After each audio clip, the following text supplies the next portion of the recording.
Lumaki at nagkaisip si Saldi sa poder ng kanyang tiyahin na si Mila. Ngunit parang impyerno ang buhay niya sa pangangalaga nito. Sa edad na 4 na taon, ay napagmamalupitan na siya nito hanggang sa mag-edad siya ng 9 na taon ay mas lalong lumala ang pang-aabuso nito sa kanya. Puro masasakit na salita ang kanyang naririnig tuwing siya ay nagkakamali. Ngunit kahit ganoon, ay hindi niya naisipang umalis na lamang dahil wala na siyang ibang mapupuntahan pa. Iniwan siya ng kanyang ina sa kanyang tiyahin at ng ibang bansa ito at hindi na bumalik pa. Hindi rin dito tumatawag at kahit nakamustahin man lamang siya ay hindi nito magawa. Hindi niya rin naranasan na pumasok sa eskwelahan dahil hindi siya pinag-aaral ng kanyang tiyahin. Kaya palagi na lamang siyang nasa gilid habang tinatanaw ang mga pinsan tuwing gumagayak ang mga ito sa pagpasok sa eskwelahan. Saldi, nagigip ka na ba? Yung drum sa CR, napunuan mo na ba? Yung pinadidiligan ko sa iyong mga halaman, nadiligan mo na ba? Opo, tita. Napuno ko na po yung drum at nadiligan ko na rin po yung mga halaman. Mabuti naman kung ganon. Dahil malilintikan ka talaga sa akin kung hindi mo pa nagagawa ang lahat ng iniutos ko. Magsahing ka na pala. Mamaya ay darating na ang tito mo. Opo, tita. Nakangiti niyang tugon at mabilis na nagtungo sa kusina upang makapagsaing na. Ngunit nang hugasan na niya ang bigas, ay aksidente niya itong nabitawan at tumapon lahat ng iyon sa sahig. Galit na lumapit sa kanya si Mila at hinila ang kanyang tenga. Anong katanganan naman yan, ha, Saldi? Wala na nga tayong isahing mamayang hapon. Itinapon mo pa ang bigas. Napakaengot mo talagang bata ka. Dilan mo, pulutin mo yan kung ayaw mong isubsubita sa sahig. Opo, tita. Sorry po talaga. Nako, kaya ka iniwan ng nanay mo eh. Kasi salot ka. Kung ako sa nanay mo, hindi ka na lamang sana isinilang. Alam mo, mula nang dumating ka sa buhay namin, nagkandamalas-malas na kami. Anak ka ng rapist. Kaya tuwing nakikita ka ng nanay mo, kumukulo ang dugo niya sa'yo. Alam mo bang ginahasalang ng tatay mo ang nanay mo? Nung namasukan siyang kasambahay? Pero dahil hindi namin kayang banggain ang pamilya ng tatay mo, umurong na lamang kami at hindi na itinuloy pa ang demanda. At yung rapist mong tatay, ayun, nagtago na sa ibang bansa. Kung hindi lang kita pamangkin, matagal na kitang pinalayas dito. Umiiyak naman siya habang pinupulot ang ibang butil ng bigas na pwede pa nilang isai. Yan ang pinakamasakit na salitang narinig niya mula sa kanyang tiyahin. Mamaya mga lakal ka ha, para may pampili tayo ng bigas. Para may pakinabang ka naman dito. Tumango naman siya habang patuloy siya sa pagdakot ng bigas sa sahig. Nang makasaing nga siya, ay kaagad siyang lumabas ng bahay upang makahanap ng mga kalakal na pwede niyang ibenta. Hindi alintana sa kanya ang matinding sigat ng araw dahil para sa kanya ay mas mahalagang makapangalakal siya para may maibili ng bigas. Ang iba nga ay hinihingi na lamang niya sa mga bahay-bahay na nakikita niyang may mga kalakal. Mabuti na lamang at may nagbibigay naman sa kanya, gaya na lamang ng mga bote, bakal, at pati na rin plastic. Nang makarami nga siya, ay dumiretso naman siya sa junk shop upang ibenta na ang mga iyon. Laking tuwa nga niya nang mabayaran siya ng 100 dahil makakabili siya ng 2 kilong bigas. Ngunit habang naglalakad siya patungong palengke, ay nakasabay niya ang mga estudyante na kakalabas pa lamang ng eskwelahan. Magaganda ang mga suot na uniforme ng mga ito at may mga kinakain. Ngunit siya ay mula kaninang umaga ay wala man lamang laman ng kanyang tiyan. Putas na rin ang magkabila niyang tsinelas. Kitdamang-dama niya ang init ng kalsada. Pero sa kabila ng hirap na pinagdaraanan, ay nagawa pa rin niyang pumikit at bumuo ng magandang pangyayari sa kanyang imahinasyon. Iniisip niyang nakasapatos rin siya naka-uniform, at may buhat-buhat na mga libro. Ang sarap mangarap ng gising, pero mukhang hanggang pangarap na lamang ang lahat dahil alam kong hindi naman ako makakapasok sa eskwelahan. Nang bigla siyang napahinto dahil may nakita siyang bata rin na kagaya niya. Nangangalakal ito sa basurahan sa tapat ng bakery at naghahanap ng mga itinatapon na tinapay. Binuksan niya ang kanyang palad na may hawak na pera at sandaling tinitigan niyon. Pagkatapos ay nagpakawala ng malalim na buntong hininga. Bahala na kung mapagalitan ako mamaya ni Tita Mila. Ang importante ay makatulong ako sa kanya na makabili siya ng malinis na pagkain. Wika niya sa sarili at lumapit sa batang nangangalakal ng basura. Hinawakan niya ito sa balikat kung kaya't kaagad itong nag-angat ng tingin sa kanya. Huwag ka nang mangalakal dyan. Bumili na lamang tayo ng tinapay para malinis pa at hindi sumakit ang tiyan mo. Ngumiti naman ng malapad ang bata at nagpasalamat sa kanya. Binilhan nga niya ito ng 3 tinapay at isa naman para sa kanya. Masaya ang puso niya habang nakikitang kinakainan ng bata ang tinapay na binili niya para rito. Maya-maya lang ay nagpaalam na siya sa bata dahil kailangan niya ng umuwi sapagkat marami pa siyang gagawin pag-uwi niya. Bago nga siya umuwi, ay dumaan na muna siya sa bilihan ng bigas. 1 kilo lamang ang nabili niya dahil bawas na ang pera niya. Kinakabahan siya habang papasok ng bahay. Natanaw naman niya ang tiyahin niya na nakadukdok sa lamesa habang may bill ng kuryente sa tabi nito. Nang marinig siya nito, ay kaagad itong lumingon sa kanya. Bakit ngayon ka lang ha? Naglaro ka lang no? Hindi po. Ito nga po, may dala po akong bigas para sa hapunan natin. Isasayang ko na po ito. Bakit 1 kilo lang to? Baka may natira ka pa dyan. Akin na, pambili ko ng soft drinks. Nakuhaw ako. Hindi na sana niya ibibigay ang sukli ng tinapay, ngunit napilitan pa rin siyang iabot iyon. Badid kasi niyang kakapkapan siya nito at kapag nakitang may pera pa siya, ay sasaktan siya nito at sasabing sinungaling siya. Makalipas ang 2 buwan, ay kaarawan na niya. Alam niyang 10 taon na siya dahil sinabi yon ng pinsan niya. Ngunit kahit kaarawan niya, ay hindi siya masaya dahil walang pakialam ang mga tao sa paligid niya. Puwera na lamang ang asawa ng tita niya, ang kanilang Tito Richard. Mabait ito sa kanya at kapag nakikita siyang sinasaktan ng kanyang tiyahin, ay pinagtatanggol siya nito. Isa rin ito sa dahilan kung bakit nanatili pa siya sa poder ng kanyang tiyahin. Habang nagdidilig nga siya ng halaman, ay may lumapit sa kanya. Napangiti naman siya nang makita ang kanyang Tito Richard. Ikaw po pala, Tito. Pinapatawag po ba ako ni Tita? Hindi. Nandito ako para ibigay sa iyo itong regalo ko.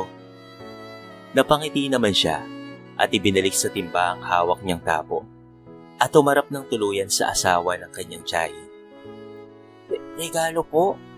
May regalo ka po sa akin, Tito? Oo, ito. Sabay pakita nga nito ng regalo para sa kanya. Hindi niya napigilan ang sarili na mapayakap dito ng mahigpit kahit hindi pa niya alam kung ano nga ba ang regalo nito para sa kanya. Basta't ang alam lamang niya ay masaya siya dahil sa buong buhay niya ay ngayon lamang siya nakatanggap ng regalo. Nakita ko kasi napudpud na yung tsinelas mo kaya binilan kita ng bago. Kapag tinanong ng tita mo kung saan galing, sabihin mo na lamang na may nagbigay lang sa'yo ha. Alam mo naman yung tita mong yun. Siya nga pala, pagpasensyahan mo na lamang siya ha. Salamat po, Tito. Kasi ang bait niyo po sa akin. Lahat sila, hindi nila ako gusto. At ang tingin nila sa akin ay malas ako. Nahanak lang ako ng... Hindi na nga niya naituloy pa ang sasabihin niya. At pinili na lamang niya ang yumuko. Hindi totoo yan. Walang taong naghahatid ng kamalasan sa buhay. Sadyang mahirap lamang ang buhay natin. Huwag ka ring maniniwala sa tita mo patungkol sa sinasabi niya sa tunay mong ama. Hindi rapist ang tatay mo. Tandaan mo yan ha. Dahil doon ay naguluhan siya. Yun na kasi ang tumatak sa isipan niya, na ginahasa lamang ng tunay niyang ama ang nanay niya. Pero bakit po yung sinasabi ni tita kung hindi po yung totoo? Basta mahabang kwento. Sige na, itago mo na muna itong regalo ko para sa iyo ha. At yung usapan natin ha. Tumangu-tango naman siya at nagpasalamat muli rito. Itinuloy na nga niya ang pagdidilig niya at nagwalis na rin siya ng bakuran. Kahit iniasa na sa kanya ang mga gawaing bahay, ay nakangiti pa rin siya dahil sa regalo ng kanyang tsuwi. Excited siyang buksan iyon, kaya naman napalingalinga na lamang siya sa paligid. Nang matiyak niyang walang makakakita sa kanya, ay binuksan na nga niya ang regalo ni Richard para sa kanya. Tuwang-tuwa nga siya at napayakap sa tsinelas. Kaagad rin niya itong isinukat at kasyang-kasya iyon sa kanya. Itinapon naman na niya ang luma niyang tsinelas sa mga dahon na susunugin niya. Maya-maya lamang ay nakasalubong niya ang kanyang tiyahin. Galit na galit ang reaksyon nito, kaya naman napaatras siya. Tita, nakapagdilig na po ako at nakapaglinis na po ng bakuran natin. Nakita mo ba yung pera ko ha? Nawawala kasi. Hindi raw kinuha ng mga pinsan mo at mas lalong hindi yun kukunin ng tito mo. Ano Saldi, kinuha mo ba ang pera ko? Hindi po tita, hindi ko po magagawang kunin ang pera mo. Subalit napatingin ito sa paa niya at mas lalo itong nagalit. Ang sabi mo wala kang kinukuha. Pero bakit may bago kang tsinelas ha? Malamang ipinambili mo na ng tsinelas ang pera ko. Halika nga dito, magnanakaw kang bata ka. Paulit-ulit pa niyang sinabi na wala siyang kinalaman sa pagkawala ng pera nito. Ngunit ayaw siya nitong pakinggan at siya'y pinalo-palo pa. Pilit rin siyang pinapaamin sa kasalanang hindi naman niya ginawa. Aray, tama na po tita. Wala po talaga akong kinukuha. Maniwala ka naman po sa akin Hindi naman po ako magnanakaw. Ngunit habang nagmamakaawa siya, ay mas lalong nanggigigil ang tiyahin niya na saktan siya. Tama na yan Mila, ano ka ba? Sigaw ni Richard, kaya lamang napahinto si Mila sa pagpalo kay Saldi. Ano ha? Kakampihan mo na naman tong batang to? Ninakawan niya ako ng pera Richard. Tinanong ko siya pero tinanggi niya. Tapos makikita kong may bago siyang tsinelas. Nagiging sinunghaling at magnanakaw yan. Walang ninakaw si Saldi Mila. Regalo ko ang tsinelas na yan para sa kanya. Dahil birthday niya ngayon. Yung sinasabi mong pera na nawawala, nakita ko sa CR. Doon mo na ilapag. Bakit ba napakainit ng dugo mo sa bata? Pamangkin mo yan. Kadugo mo. Pero kung saktan at pagbintangan mo, ganon-ganon na lamang. Ahawa ka naman sa bata, Mila. O baka gusto mong may magsumbong pa sa mga otoridad ng mga ginagawa mo dito kay Saldi. Hindi naman ako may pupa si Mila at padabog na lamang itong umalis sa harapan nila. Nang makaalis nga si Mila, ay kagad na niyakap ni Richard sa Saldi. Nais na sanang aminin ni Richard ang katotohanan kay Saldi, ngunit batid niyang wala siyang karapatan na sabihin dito ang lahat ng nalalaman niya. Dahil ang may karapatan na magsabi ay ang ina nito na si Stephanie. Nalamog ka na naman ng tita mo. Ulyanin kasi. Tapos ay ibinintang. Imbis na sekreto lamang yung regalo ko sa'yo, nasabi ko tuloy. Hindi po ba ako mahal ni Tita Mila? Bakit lagi niya na lamang akong sinasaktan? Tanong ni Zaldi sa kanya, ngunit hindi niya yun masagot. Niyakap na lamang niya ito upang tuluyang mapakalma sa pag-iyak. Tuwing makikita niyang umiiyak ito dahil sa pananakit ng kanyang asawa, ay parang dinudurog talaga ang kanyang puso. Sige na, maligo ka na ha. Mamamasada na ako. Sama na lang po ako sa iyo sa pamamasada, Tito. Natatakot po ako kay tita Sa susunod na lang. Sige na, maligo ka na. Tumango na lamang ito sa kanya at nakayukong umalis sa harapan niya. Napabuntong hininga na lamang siya at umalis na rin upang mamasada. Nang maihatid niya ang kanyang sakay, ay nagpasya siyang magtungo sa bahay ng kanyang kaibigan na si JR. O Richard, napadalaw ka ata. Halika, tuloy ka. Pumasok nga siya sa loob at nakita niyang naroroon ang asawa nito. Magandang hapon, Lizelle. Baka pwede kong maimbitahan si JR mamaya sa bahay. Sandali lang naman kami. Birthday kasi ng pamangkin ng asawa ko. Kayo ang bahala. Basta't sandali lang ha. Natawa naman si Richard dahil sa sinabi ni Lizelle sa kanya. Teka, bakit ganyan ka makatingin? Ang ibig kong sabihin kasi, schedule niyang masayiin ang likod ko. Malamang masakit na naman ang likod ko mamaya dahil sa dami ng gawaing bahay. Napatango-tango siya at hindi pa rin naaalis ang ngiti sa mga labi. Naku, ang cute mo talagang umiti. Kaya nabighani si Stephanie eh. Kaya lang, kayo ni Mila ang nagkatuluyan. Kamusta pala si Stephanie? Wala na bang balak na bumalik ng Pilipinas yon? Paano yung anak niya rito? Mukhang nag-asawa na yung bruhang yon sa ibang bansa at kinalimutan na yung anak niya. Nagkatingin na naman sina Richard at Salvi dahil sa sinabi nito. Hindi ko alam eh.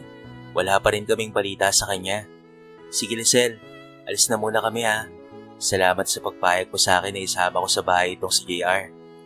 Wala yun. Baka sabihin mo na naman pinag-iigpitan ko yung asawa ko.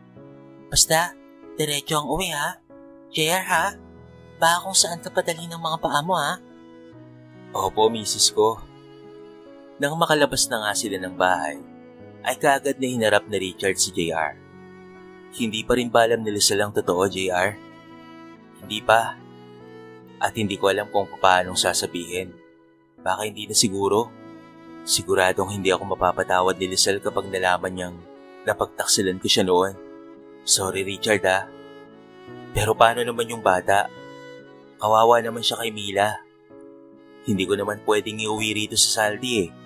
Siyempre, magtataka si Lizelle kung bakit dinala ko rito yung bata. Saka, nariyan ka naman diba? Alam kong hindi mo siya pababayaan dahil parang anak mo na rin ang anak ko kay Stephanie. Pero pare, iniwan siya ni Stephanie. Pati ba naman ikaw ay hindi mo siya mapanindigan? Birthday niya ngayon. Baka gusto mo namang regaluhan yung anak mo. Kahit yun man lamang ang magawa mo para sa kanya. Sige pare, bibilan ko siya ng mga damit. Nang makabili nga sila ng mga damit na ireregalo para kay Zald, ay dumiretso na silang umuwi. Kaagad na hinanap na Richard ang bata, ngunit hindi niya ito makita.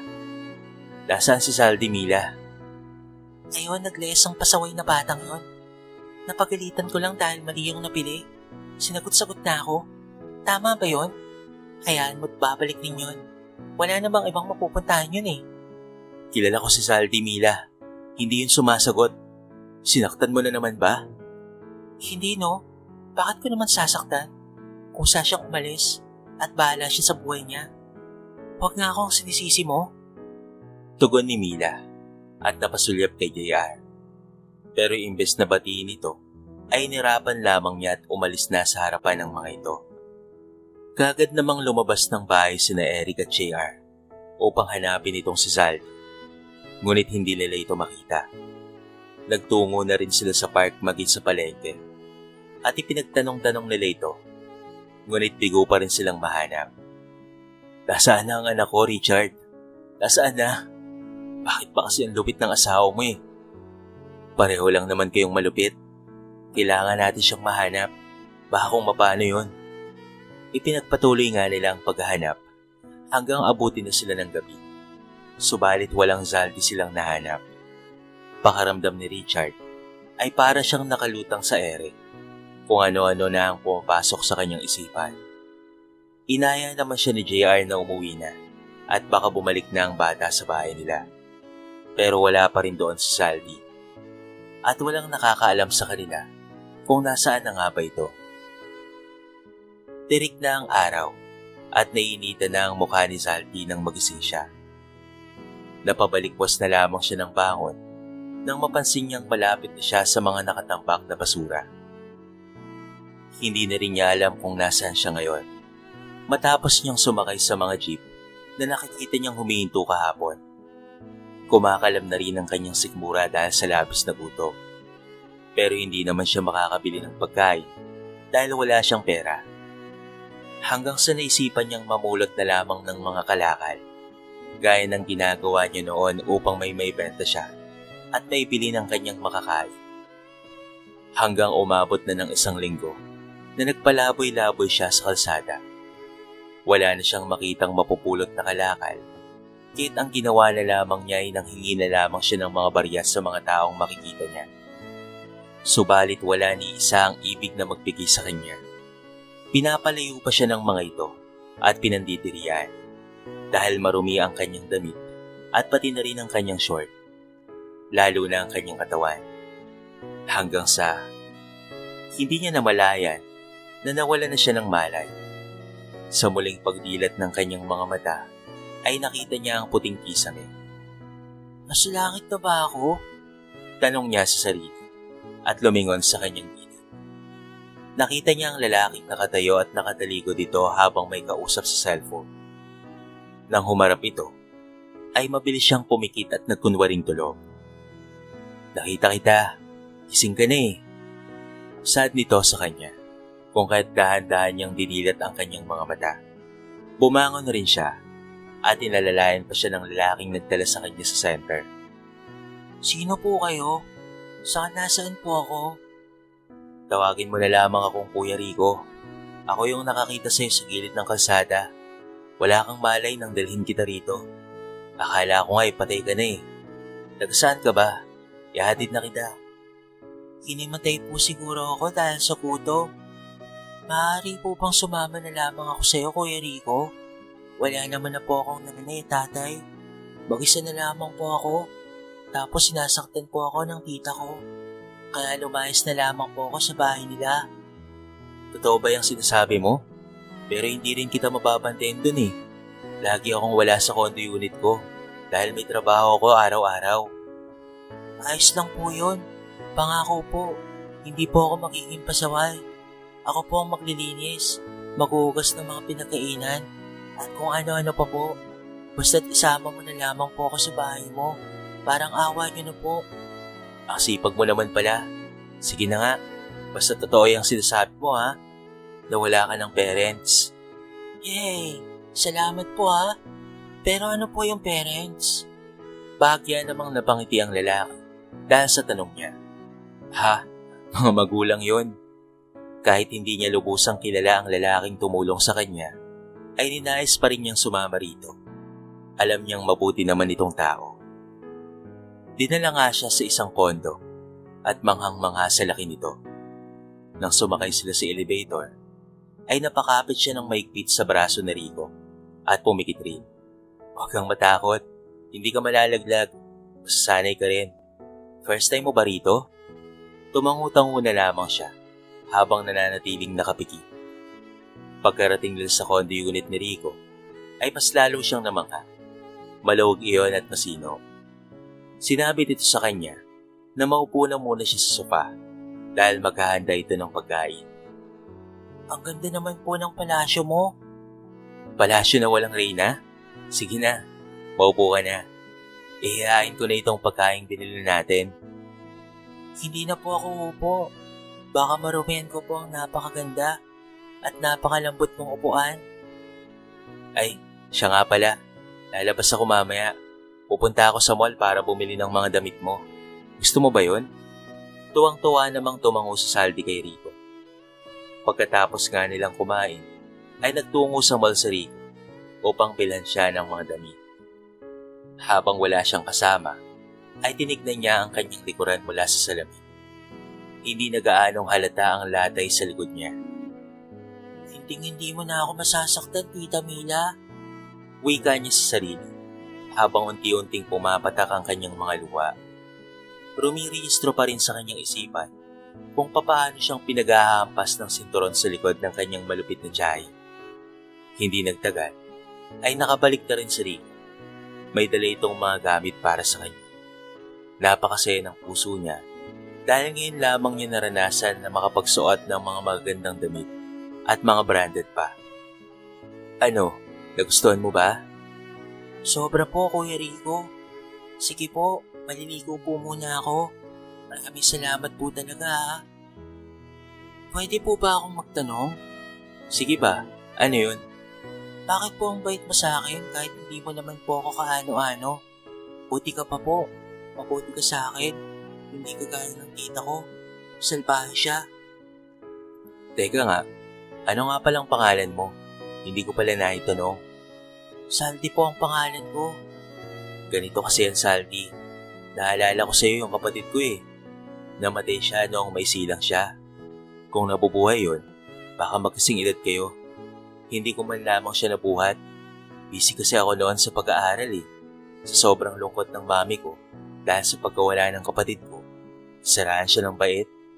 Hindi niya kinaya yung labis na kalungkutan. Tinapos niya ang kanyang buhay. Si daddy naman, wala lang mamatay ang mami. Nag-asawa ng iba. Kaya mag-isa na lamang ako. Kagaya mo. Kahit naunawaan kita. Pero ngayon, hindi na tayo mag-isa. Kasi kasama na natin ang isa't isa. Nakakalungkot naman po. Huwag po kayong mag-alala. Hindi po ako mawawala. Hindi po kita iiwan, kuya. Malaki po ang utang na loob ko sa'yo. Napangiti naman si Rico dahil sa mga sinambit niya rito. Ilang buwan na mula nang tumira si Saldi sa condo unit ni Rico. Kasama siya nito kahit saan man ito magpunta. Isinasama rin siya ni Rico sa mga business trip nito at maging sa opisina. Napakasarap ng buhay niya rito dahil ibinibigay ang lahat ng gusto niya, lahat ng kailangan niya. Sa madaling sabi, ay gumanda na ang buhay ng batang dating pinagmamalupitan at pinagkakaitan ng pagmamahal. In-enroll din siya nito sa private school. Sa edad na 10 taon, ay kinder pa lamang siya. Kuya na ang tawag sa kanya ng mga kaklase niya dahil doble ang edad niya sa mga ito. Ngunit ganun pa man, ay hindi siya nahihiya. Bagkos ay napakasaya niya dahil naranasan na rin niyang mag-aral. Pagdating naman sa condo unit, ay may tutor siya kaya hindi siya nahihirapan.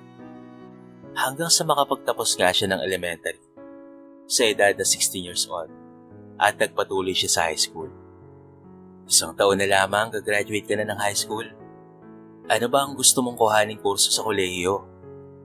Sa totoo lang po, wala po talaga akong maisip eh. Hindi ko po alam kung ano po ba talaga ang pangarap ko sa buhay. Basta't ang alam ko lang po ay natupad na yung pangarap ko na makakain ng 3 beses sa isang araw at pati na rin po makapag-aral, matutong magbasa at magsulat at higit sa lahat, ang mahalin ng sobra. Nakaka-touch naman yan. Pero syempre, hindi masamang mangarap ng higit pa riyan. Ano bang gusto mong maging trabaho someday? Ang maging kagaya mo na lamang po, maging businessman, Kuya Rico. Ayun ang gusto ko, para maging katuwang kita sa pagpapatakbo ng negosyo natin. Balang araw, ay magiging hotel owner ka rin. Nako Kuya Rico, parang hindi ko naman po ata kaya na maging hotel owner. Ano ka ba? Kaya mo yan. Sa lahat naman ng bagay ay napag-aaralan. Natututunan yan. Saka ito kung nagtitiwala ka sa kakayahan ng ibang tao, higit na mas magtiwala ka sa sarili mo, sa kakayahan mo. Tatandaan ko po yan. Maraming salamat po talaga Kuya Rico Napakalaki po ng utang na loob ko sa inyo. Hindi ko nga po alam kung paano ako makakabawi sa iyo eh. Matagal ka nang nakabawi, Saldi. Yung naging mabuti ka sa akin at naging kuya ang turing mo sa akin. At naibsan yung lungkot ko dahil sa pagkawala ng mga mahal ko sa buhay. Doon pa lang, bawing-bawi ka na. Iniisip ko nga po, paano kung hindi ako nag-less sa amin? Nagkakilala kaya tayo? Malamang ay hindi. Baka kargador ako sa palengke ngayon o di kaya tricycle driver at hindi man lamang nakatungtong ng eskwelahan. May tao rin naman pong naging mabuti sa akin at alam kong mahal ako. Si Tito Richard, yung asawa ng tita ko. Kagaya mo rin siya, mabait sa akin. Namiss ko na nga rin po siya pero ayoko nang bumalik sa kanila. Malaya kang gawin ang lahat ng gusto mo. Hindi kita hadlangan. Sa halip ay susuportahan pa kita. Pwede mong balikan yung mga taong naging mabuti sa'yo kapag successful ka na. Makalipas pa ang 6 na taon. Luhaan ang mga mata ni Zaldi habang nakatanaw sa isang bahay at pinapanood ang isang ginang na nagsasampay ng mga damit sa sambayan. Nang may lumapit dito na dalaga at tumulong sa pagsasampay. At ito rin ang nakakita sa kanya at mabilis siyang itinuro. Tatalikod na sana siya Ngunit sumigaw ang ginang kung kahit natigilan siya.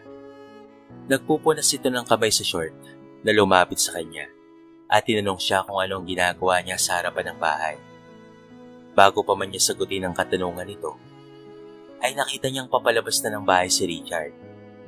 Kaagad itong napatingin sa kanya at kahit 17 years na lang hindi nakita, ay namumukhaan niya pa rin ito. Mabilis itong lumapit sa kanya at hinagod siya nito ng tingin. Saldi? Ikaw na ba yan? Ang akala namin wala ka na. Ipinagluksa ka namin sa pag-aakalang ikaw ang natagpo ang inaagnas na gilid ng ilog. Pero buhay ka pa pala. Bakit ngayon ka lang bumalik? Halos 2 dekada nang nakakalipas mula nang umalis ka dito sa atin. Ibig mong sabihin ay siya ang anak ko? Si Saldi? Na sinabi niyong patay na? Sinasaktan ako ni Tita Mila ng sobra-sobra noon. Halos mamatay ako sa panghampas niya sa likod ko ng sinturon. Kaya ako umalis at pinili kong mabuhay na lamang sa lansangan hanggang sa mawalan ako ng malay dahil sa sobrang gutom at uhaw. Pagising ko, nasa center na ako. May tumulong sa akin. Kinupkup niya ako at binago ang apelido ko, baging ang pagkatao ko. Bumalik lang po ako rito, Tito Richard, dahil po sa'yo, dahil ikaw lang naman ang naging mabuti sa akin. Kahit hindi mo ako kadugo, napatunayan ko na hindi porket kadugo mo, magulang mo, o tiyahin mo, ay mahal ka. Dahil kung sino pa yung mga kadugo ko, siya pa po ang ayaw sa akin at sinasaktan ako. Patawarin mo sana ako, anak. Patawarin mo ako kung iniwan kita noon. Gulong-gulo lang talaga ang isip ko noon. Hindi ko alam yung gagawin ko. Nabuntis ako ng taong meron ng pamilya. Sa takot kong malaman ng mga tao yon, pinalabas ko na lamang na nag-aasa ako. Pero ang totoo niyan, si JR ang totoong tatay mo. Akala ko kapag umalis ako, kukuhanin ka niya. Pero patawad, anak. Patawad sa mga naging pagkukulang ko sa'yo. Si Kuya JR? Siya po ang totoo kong tatay? Sa loob ng 10 taon na namalagi ako rito, nakikita at nakakasama ko pala ang totoo kong ama. Pero bakit ganun? Bakit ang sama niyo sa akin? Bakit ang dadamot niyo? Pagmamahal lang naman ang gusto ko noon. Pero hindi niyo naibigay sa akin. Mabuti pa yung mga hindi ko kadugo. Minahal ako at itinuring na pamilya. Hindi naman makapagsalita ang kanyang ina at iyak lamang ito ng iyak. Hanggang sa makita niyang paparating na ang kanyang tiyahin. Ang tiyahin niya na ipinaranas sa kanya ang impyernong pamumuhay. Napatulala ito nang makita siya. Nangangatal rin ang mga labi at halatang takot na takot sa kanya. Marahil ay inaakala nito ay patay na siya at ngayon ay buhay siya at nakatindig sa kanilang harapan. Hi tita, namiss mo ba ako? Saldi, buhay ka? Pabalik-balik ako sa sementeryo kung saan nakalibing ang inaakala naming bangkay mo. Paulit-ulit akong humingi ng tawad doon sa pagkakala kong ikaw yun. Sobra kong pinagsisisihan ang lahat ng nagawa ko sa iyo, sa pagiging masamang tiyahin ko. Pero masaya ako na buhay ka pa pala.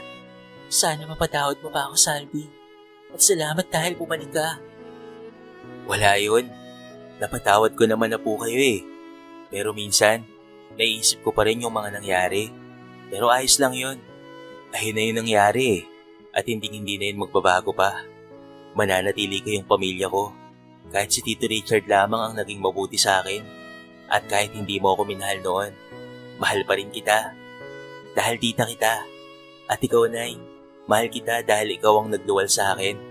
Ikaw po ang nagbigay ng buhay sa akin. Pero baka ito na yung huli nating pagkikita. May sarili na rin po kasi akong buhay ngayon. Masaya at tahimik. Tumalikod nga siya at kasabay noon ay ang pag-agos ng mga luha niya. Naramdaman na lamang niya na may umakap sa likuran niya at iyon ay ang kanyang Tito Richard. Humarap naman siya rito upang yakapin na rin ito at doon niya inilabas ang lahat ng luha na gusto niyang ilabas. Miss na miss kita, Tito. Sorry kung hindi na ako bumalik noon, ha. Sorry kung nalungkot at nagduksa ka nang dahil inakala niyong wala na ako. Ito nga po pala ang address ko, baging ang address ng hotel ko. Puntahan mo na lamang po ako riyan. Sige, Madalas kitang bibisitahin. Saka gusto ko ring makita at mapasalamatan kung sino man yung kumagkup sa'yo at nagbigay sa'yo ng magandang buhay. Masaya ako sa narating mo, pamangkin ko. Kapag kailangan mo po ng tulong, kahit na anong tulong, tito, sabihin mo lamang po sa akin. Dahil hindi po ako magdadalawang isip na tumulong sa'yo. Dahil hindi ko po ipagkakait ang tulong sa taong nagmahal sa akin noong panahong na ako sa atensyon at pagmamahal. Maraming salamat, Saldi. Basta't ang mahalaga lang ay lagi kang mag-iingat, ha? At muli nga nilang niyakap ang isa't isa. Tinupad rin ni Richard ang pangako nito sa kanya na madalas siyang bibisitahin. Hindi man niya muling nakita at nakausap ang tunay niyang ama, ay ayos lamang iyon para sa kanya. Dahil sanay siya na walang kinikilalang ama. At sapat na para sa kanya ang kanyang tito Richard at ang kanyang kuya Rico na parehong hindi niya kadugo pero itinuring siyang totoong pamangkin at totoong kapatid.